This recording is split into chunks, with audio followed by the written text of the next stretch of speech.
Hello YouTube, and I'm back again now that I've made adjustments to that strategy as per the video last night. So today we have had a fantastic rebound. Um, just a recap. Yesterday, the results of taking an extremely hands-off approach on a 12-hour time frame did not go well, especially with the original script that I was using not triggering properly all the time. I mean, like, the backtesting was all saying, like, hey, this will make money over the long term. Well, that's going back decades. So, I'm sure that if I had the patience to just let it do its thing over the course of decades, but I don't, then that'd be fine. So I switched back to a different script, which I actually have found generally works pretty much as intended. I plan on adding a few more features to it, like automatically setting take profits and stop losses, things like that. Basically, I want to make it end up being a full-featured one as I continue to get better at programming, because right now I'm just not great at all. Robots are pretty easy to do, industrial machinery is pretty easy to do. I'm not great at actual, like, traditional programming. I took C++ when I was in school, but I was never that great at that. Somehow came out with a B+, but, whatever, public education. Well, public university, anyway. Anyway, so let's get into it. So today we are looking at gold. We are at a long position now, and we are up 680 bucks as of the time that I speak this sentence. We still have a long signal both here on the 8-hour, which I found to be much more reliable than the 12-hour. I specifically use this for my index and oil trading myself, although mostly on the indexes. The oil, I like the daily more, to be honest. It's kind of weird. Moving over to the daily here. On the daily, yeah, we actually did get a long signal on the script, which is running off of this oscillator here, rather than this one. This one will generally be a lot more responsive, but as those of you know who trade precious metals and currencies a lot, these markets are particularly jittery. I personally would not trade these on indicators. I'd be making heavy use of price action, because these kinds of swings over the course of a few days are well outside of my comfort zone. Like, yeah, sure, like, we'll be making a profit overall, but what happens if I have to liquidate for whatever reason to go into a different position that I think would be better? Well, then I'm going to be sitting at a loss because I just didn't have the fresh powder. So, yeah, no, on an actual account, I would not be doing this by indicators at all, except for maybe, like, if I had a pretty tight take profit, because, if I said it like, oh, enter the trade and take profit after 20 points or whatever, like, okay, yeah, that's pretty reasonable. Uh, but yeah, no. I'm not really a precious metals guy, to be honest. I'm much more comfortable with indexes and energy, which that's just how it goes. Most traders that I know specialize in something. Most of the more big name guys who do futures are probably going to be doing the E-minis on the S&P or the Nasdaq. Nasdaq's a little bit crazy for me, even on the micros. But yeah, no. So we're going to stick to keeping this position long here on gold, and we'll take a look at the 10-year. So we are short on the 10-year, which is, I keep reiterating this in each of the videos, like, I don't have a bullish view of treasuries at all. If we take a look at the 8-hour here, it's got some pretty reasonable signals as far as using indicators go. I wouldn't trade this one with a bot, though.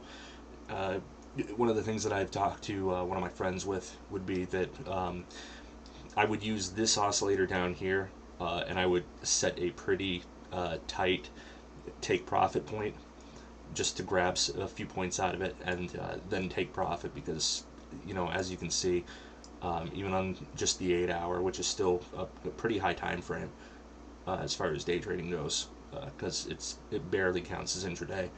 Um, we're still very, very sideways here. You know, if we go back here, we've had that huge decline going on since earlier this year, but right now, yeah, we're pretty range bound. So, like I said, tight take profit points if you're going to use indicators. Um, even if you're not, even if you're just doing price action, I'd still probably take a very, very tight view on the treasuries, mostly because I don't really trade these that often, so I don't really have a huge familiarity with how they go on like a day trading sort of level. There's an absolutely huge amount of volume every day on these things. So, yeah, that's just my opinion. Take it for a grain of salt with a grain of salt from a guy who doesn't really trade them. Moving on to the Russell. You know, we had that long signal on the 8-hour. You know, this huge bar right here. The signals were conflicting with themselves. So let's see how the daily clears that up, if it even does. Not really. You know, my main oscillator down here would have been a buy signal. Not so much on the other one, but that one's a lot slower. I designed that one for doing a day trading on a tick-based volume chart. It works pretty well for that. Moving back down to the 8 hours because it's an index and I want to be consistent here. I really don't like the Russell. Everybody that knows me who is also a trader in my personal life knows that I just hate this thing. I don't like the price action at all. The small cap is just not something that, even with just regular stocks, it's not a thing that I'm really comfortable working with. I'm much more of a large cap guy. That's just how I am. Everybody's got their own niche. You know, the guys who do the Russell professionally, I'm sure they make a ton of money. You know, there are some really big swings to be made. Then other times you get choppy stuff like this, and it's just no good for me. Even on the daily, that's just not something that I would want to deal with, except for if I was like day trading. And you know, even then, you know, it's not too bad. But then you got stuff like this that just reminds me of Forex and precious metals and stuff, where like they've got really big short moves, and if you are somebody who thrives off of volatility, fantastic, you can make a ton of money off of this sort of situation. But I'm much more of a trend guy. I was a huge fan of Richard Dennis. So, unlock that. Alright. Back to the higher time frame. Right, moving on. Now we are back on the ES, which, as you can see here, main oscillator, would have taken some minor losses here, but also made back on the bigger swings and rebounds and all that, which is part of the reason why you really want to have some staying power if you're going to be swing trading futures. But the E-mini stuff, at the very least, S&P is not too bad for that. Even during these really choppy markets, well, at least in my opinion choppy, like you can still see a very clear you know, downtrend here before it breaks back out again. Of course, you know, it's the end of the year, the Santa rally, all that news with Powell getting confirmed and saying that he's not going to raise rates and all that stuff. So, you know, macro factors, harder to predict, but yeah, I'm much more comfortable trading off charts. I'll pay attention to the news, but I'm going to trade off the chart, not off of news items, because, you know, who knows what's going to happen with that. It's a crapshoot. Moving on to silver. Silver, since we switched to long, has been one of our better positions here. We're up a pretty good amount. This one, I believe I was on the 1 day, though. Looking at that. Yeah, we had the that like switching over to a bullish cross here. I believe I mentioned in the previous video that I was going to kind of trade it off of this oscillator down here, at least until we had some more footing with the one we're switching to. just because silver, just like the S&P, also trades pretty well with this oscillator. Um, it trades better than gold, to be honest, which is weird because as far as day trading goes, I'm much more comfortable day trading gold than silver. Don't know why. Just the price action just makes a lot more sense to me. That's just how it is. So we're going to stay long on silver, at least for a while. Moving on, we got copper. And copper's another one where I went long. And we got in at a pretty good price. And now we are up. I believe this is the best position we have so far. Yeah, it is up 1,800.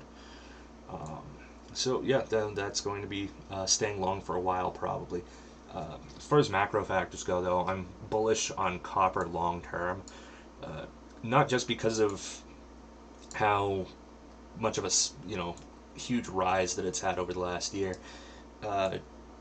When you look at the electric vehicle industry, like all cars, to my knowledge, so don't quote me on that, but all of the ones that I am aware about, at least from major brands, all use copper. Electric vehicles, and especially when you get into the bigger ones, the tractor trailers, buses, things like that, they use an absolutely colossal amount of copper. And so I think that copper is one of the ones that I would be most biased as far as a secular bull cycle to happen for commodities, especially where we've got inflation happening, just like back in the 70s when a lot of the commodities traders made their fortunes. So yeah, that's just my opinion. Consult your own financial advisor, but I'm bullish on copper. We're reaching one of what I marked as a major point of contention between buyers and sellers here, so we'll see how that goes. You can never predict it, but as far as my indicators go, yeah, we are definitely bullish here. So that's one to keep an eye on. Moving on to crude. Switched over to crude as well, which that's coming into a long signal here as well. I had a very good year on crude, except for at one point where I had a day trade going, and I had a calculus exam, and I could not trade one of the signals that I wanted to.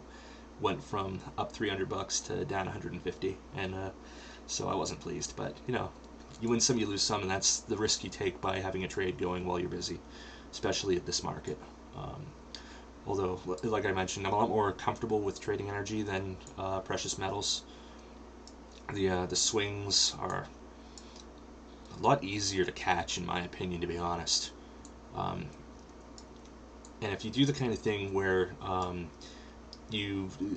of the things that I proposed to a buddy of mine who also trades oil was that on a lot of these various swings, buying multiple contracts and setting multiple take profit points. Like the first one would be like, buy when it goes up $1, sell it when it goes up $1, and then keep your remaining position on a trailing stop. And so if it keeps running, then it keeps running, but otherwise you at least take some profit off the table. So yeah, we're gonna stay long on here. Moving on, natural gas. Ended up going long on natural gas. Let's see the shorter term chart. Yeah.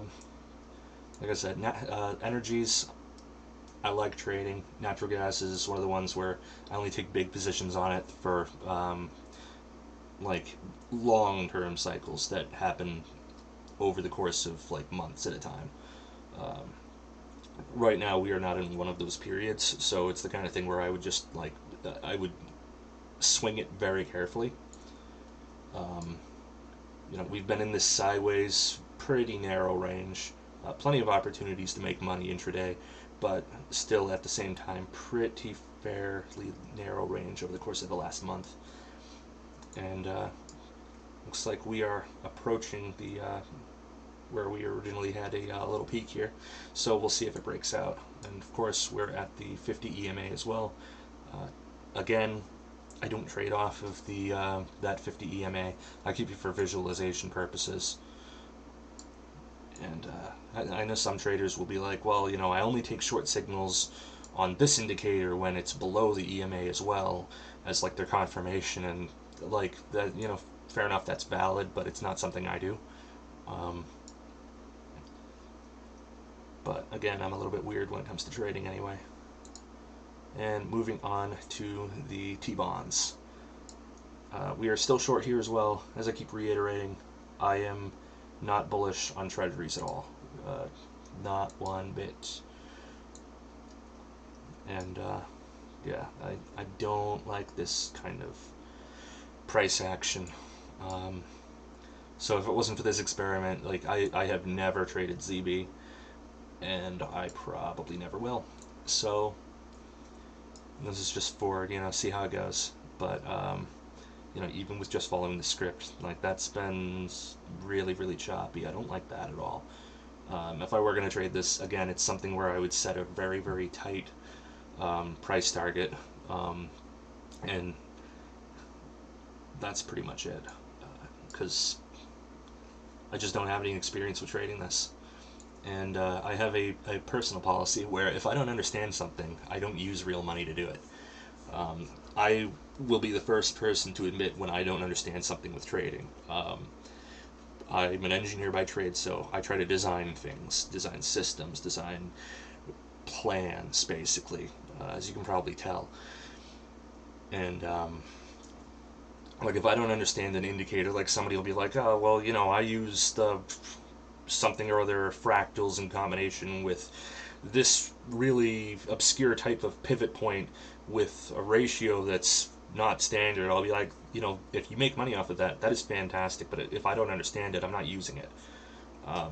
There are 1.5 million indicators out there, and one of the things that I've noticed, like a lot of traders when they're first starting out will have problems with, is that they'll switch from strategy to strategy to strategy without really testing if anything's like statistically viable.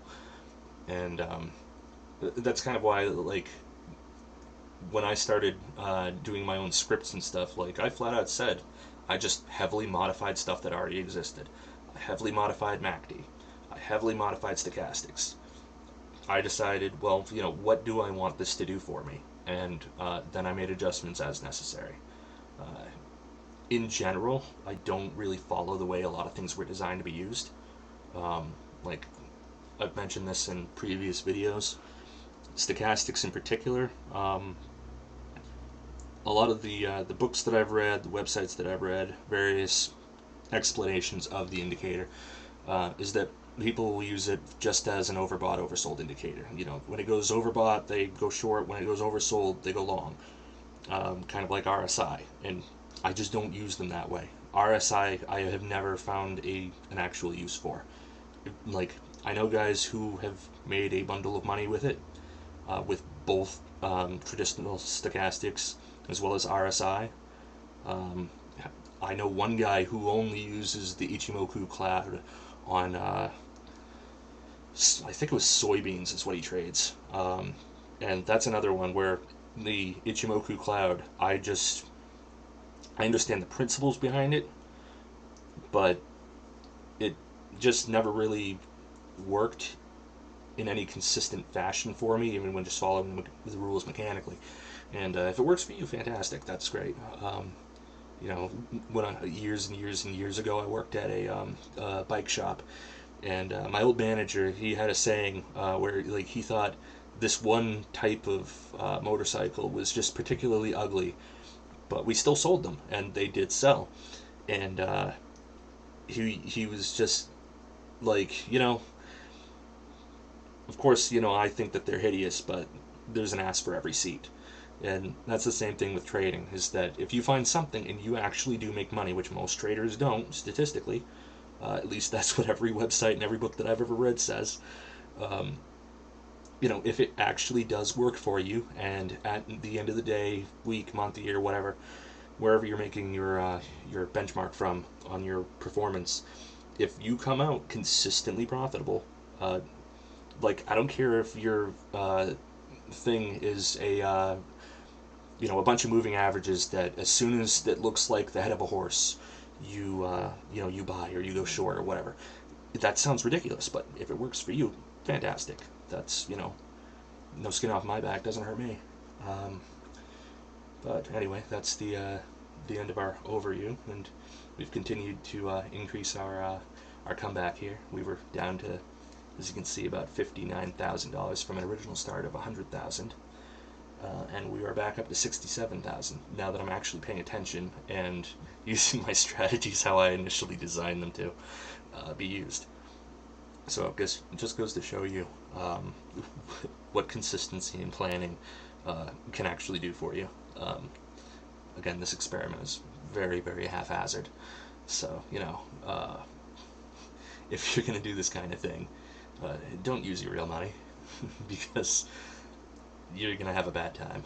Alright, so this video's gone on long enough. I don't really have anything else to talk to you guys about for the rest of it for today. Apologies for the stuttering. Still getting used to this. So see you next time.